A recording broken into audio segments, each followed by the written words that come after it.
היפה באדם, זה נראה כאילו הרסת את העץ, מה עשית לו? אני הרסתי את העץ, על מה אתה מדבר? רק מי שלא מבין יגיד דבר כזה. אבל החכם באדם, אין עץ, השארת רק אלפים. שמע, בוא אני אלמד אותך דבר לחיים. עץ, הדבר הכי טוב בשבילו זה להיחתך. זה כמו חוט של חשמל.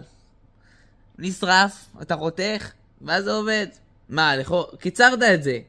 בכל זאת זה עדיף. זה כמו דוגמה בדיוק. סוכר. כשאתה שם סוכר בקפה, היית מצפה שזה פתאום יהיה לך פחות מתוק, וזה, אחרי שבוע-שבועיים זה פתאום נראה לך אפילו יותר מתוק ממה שזה בלי סוכר.